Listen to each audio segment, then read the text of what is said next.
Ja, hallo liebe Fans, liebe Freunde. Heute geht es im Video um meinen Freund Diego, der leider viel zu früh von uns gegangen ist. Wann hast du das erste Mal von diesem argentinischen Goldjungen gehört?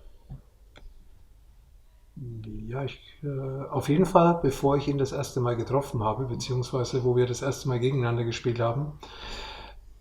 Ende der 70er, ich glaube, er hat eine überragende U21 EM oder eine WM gespielt. Dann natürlich ja, Ende der 70er, Anfang der 80er erstes Mal über die Medien erfahren und 82 hatte ich dann, ja, ich würde sagen, die Ehre, das erste Mal gegen ihn zu spielen. Mhm. Er ist ja 1984 von Barcelona zu Neapel gewechselt. Das war damals eine Rekordsumme, 12 Millionen umgerechnet.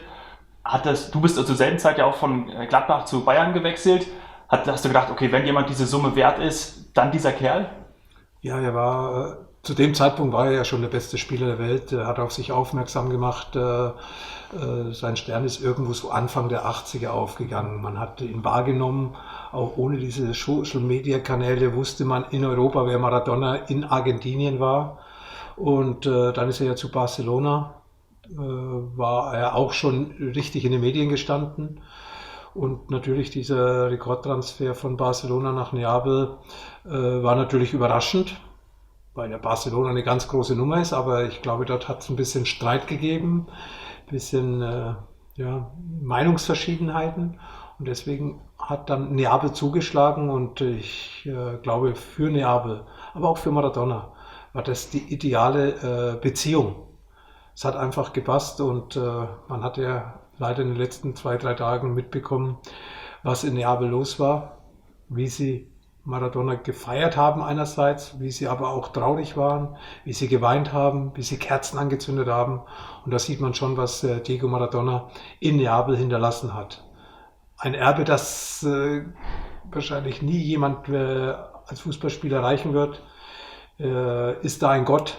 Zu Recht, er hat Neapel, würde ich sagen, wachgeküsst. Mit ihm kam der Erfolg, kam ja so wieder ein bisschen auch das Selbstbewusstsein zurück, weil Neapel ist ja immer ein bisschen in Italien links liegen gelassen worden, so ein bisschen südlich, gehört gar nicht mehr zu Italien, aber mit Maradona ist Neapel wieder erstrahlt, erwacht, Aufmerksamkeit gewonnen und das ist schon ein großer Verdienst von Diego Maradona. Mhm. Bei deinen Duellen, zum Beispiel 1986 bei der WM oder auch dann ganz viele Duelle natürlich bei Inter gegen Napoli, hast du da manchmal irgendwie auch gedacht, was weil die Medien transportiert haben, ist irgendwie so ganz anders, weil du hast ihn ab und zu dann auch mal auf dem Platz oder vorher sogar sprechen können. Gab es da Unterschiede? Ja, die Medien werden nie einen Menschen so beschreiben können, wie er wirklich ist. Auch jetzt wird geschrieben, ja, der größte Fußballer aller Zeiten, aber was haben die Medien in den letzten 20, 30 Jahren mit ihm gemacht? Ja, jede Geschichte ausgeschlachtet. Natürlich haben wir alle Fehltritte gemacht, nicht nur er, ich auch. Und deswegen ja, bin ich der Meinung, man sollte mit einem Menschen oder auch mit einem Star, wie es Maradona ist, einfach ein bisschen fairer umgehen. Natürlich, Probleme ja, Fehler ja, aber in den letzten Jahren ist ja gar nichts mehr über seine fußballerischen Fähigkeiten berichtet worden. Das ist ja jetzt durch seinen Tod wieder so in Erinnerung gekommen und deswegen würde es mich freuen generell, wenn die Medien einfach ein bisschen fairer mit solchen Idolen umgehen, weil sie haben es verdient, wie er jetzt auch diese Worte verdient hat, die die Welt ihm nach seinem Tod mitgegeben hat. Also ist Wahnsinn, wer sich da gemeldet hat, in welcher Form, welches Echo das geweckt hat. Und ja, er war in den letzten Jahrzehnten ganz sicher der Größte. Ich will jetzt nicht sagen, er war der Beste. Vielleicht war Pele besser, vielleicht war Beckenbauer besser, vielleicht Cruyff, Eusebio, Puskás, ich weiß es nicht, große Namen. Aber er hat natürlich in seiner Zeit den Fußball geprägt. Mhm. Wenn 1990 deine WM war da 1986 die von Diego?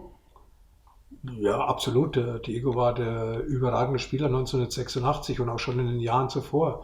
82 hatte Argentinien keinen Erfolg. Sie sind, glaube ich, im Viertelfinale irgendwie ausgeschieden. Das war ein anderer Modus damals.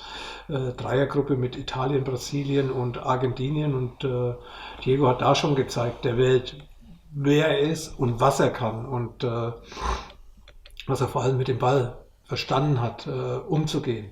Das war einfach einzigartig und da hat er uns Anteil nehmen lassen, da hat er die Fans verzückt und hat vor allem seinen Clubs, seinen Vereinen große Erfolge beschert. Vor allem Argentinien bei der Weltmeisterschaft 86, wo im Endeffekt alles über Diego gelaufen ist. War eine gute Konstellation, es waren andere gute Spieler dabei, aber Diego hat alles überstrahlt und ganz sicher kann man sagen, dass 1986 die Weltmeisterschaft von Diego Maradona war. Mhm.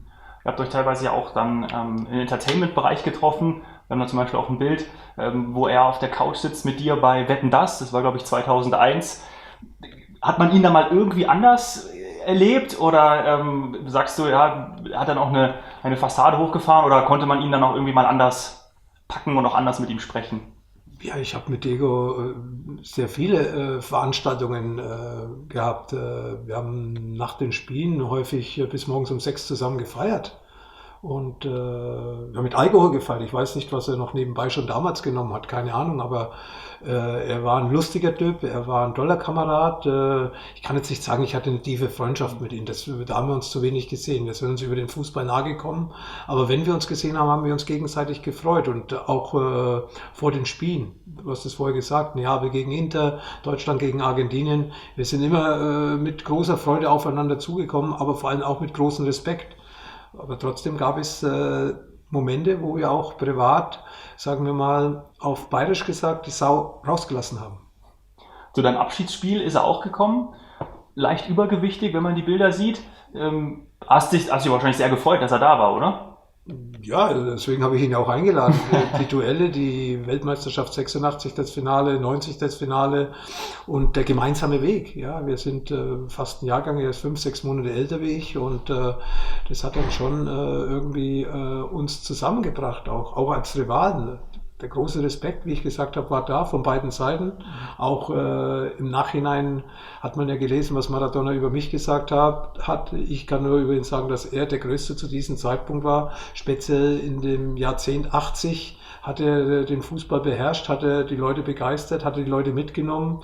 Und es war wichtig für den Fußball, dass wir solche Spieler generell haben und auch hatten. Mhm. Maradona, du hast gerade angedeutet, bezeichnet dich als den besten und stärksten Gegenspieler, gegen den er je gespielt hat. Vielleicht dein Abschlusswort zu ihm, was er für dich insgesamt dann auch bedeutet hat, von früher, von du zum ersten Mal von ihm gehört hast, bis jetzt eben zu seinem Tod.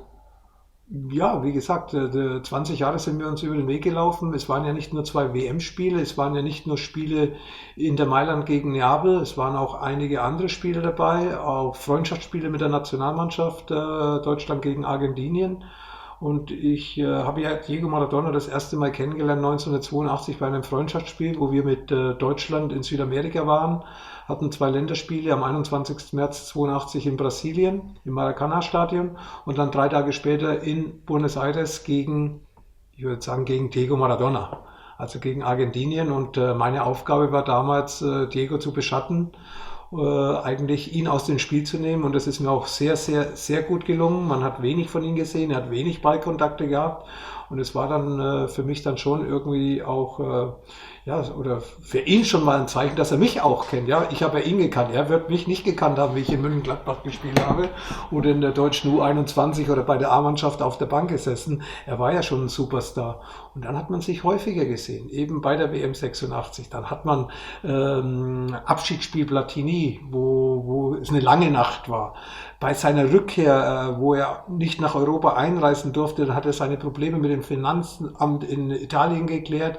Dann hat er ja bei Sevilla unterschrieben und er hat sich das erste Spiel gewünscht in Sevilla, sein Spiel, wo er zurückgekommen ist nach Europa gegen Bayern München, weil sein Freund Lothar bei Bayern München spielt. Also Bayern München hat die Ehre gehabt, auch da dabei zu sein. Weiß noch, morgens um 7 sind wir rausgegangen bei seiner privaten Feier mit seinen Freunden, mit den Verantwortlichen von Sevilla, aber auch bei uns war Jan Wouters und Raimund Aumann dabei und er war ein hervorragender Gastgeber, er war ein hervorragender Entertainer und das waren eigentlich die Momente, die dann vielleicht für mich noch persönlicher waren, wie eben, wenn du dich 90 Minuten auf dem Platz bekämpft hast. Ihr habt ja beide den gleichen Ausrüster. gehabt, muss man jetzt auch sagen, bei Diego. Habt ihr sicherlich das eine oder andere Mal auch getroffen. Ja, wir waren beide bei Puma. Also ich bin immer noch bei Puma, er leider nicht mehr, aber er war auch bis zu seiner letzten Sekunde bei Puma unter Vertrag. Gibt es auch so ein Legendenteam, Boris Becker ist übrigens auch dabei, nur so am Rande erwähnt. Und Diego war ja auch über seine ganzen Laufbahn mit Puma eng verbunden. Das hat man ja auch bei den Fotos gesehen, die vor 3 Jahren in Russland bei der Weltmeisterschaft um die Welt gegangen sind. Ja, wir hatten den gleichen Ausrüster, wir hatten die gleichen Erfolge oder ähnliche Erfolge. Ja, durften gegeneinander spielen, wir haben gemeinsam gefeiert. Ja, es war eben, wie gesagt, super. Und hier sehe ich gerade das Bild mit Puma. Das war auf der ISPO 1985, also ein Jahr vor unserem ersten WM-Endspiel, wo Diego Maradona in Mexiko mit Argentinien leider gegen uns 3:2 gewonnen hat. Aber sie waren schon die beste Mannschaft, 86. Und es waren natürlich dann eben auch solche Dinge, wo uns privat verbunden haben. Ja, hier kann ich sagen, hätten wir einen Dolmetscher gebraucht. Also Englisch keins, Deutsch keins und ich dann eben auch kein Spanisch. Ja. Und er war auch kurze Zeit in Italien. Italienisch spricht er natürlich sehr gut, auch durch die Spanischkenntnisse, die er vorher hatte. Das ist so eine ähnliche Sprache, aber hier in München, wo die ISPO war, da war es mehr mit Händen und Füßen. Später ging das natürlich besser, wie ich in Italien gespielt habe, dass wir auch dann, sagen wir mal, ja, besser kommunizieren konnten. Und wie gesagt, es waren tolle Momente. Ob das jetzt mit Puma war, ob das jetzt bei Platinis Abschiedsspiel war, ob das bei unseren Abschiedsspiel waren, sowohl in Buenos Aires, wo ich ja auch als Gast eingeladen war, beziehungsweise auch bei meinen. Und über Platini, die Geschichte mit dem Fußballschuh, habe ich ja schon in unserem ersten Interview erzählt. Und ja, das sind halt Dinge, die mich mit Diego irgendwo doch sehr intensiv verbinden.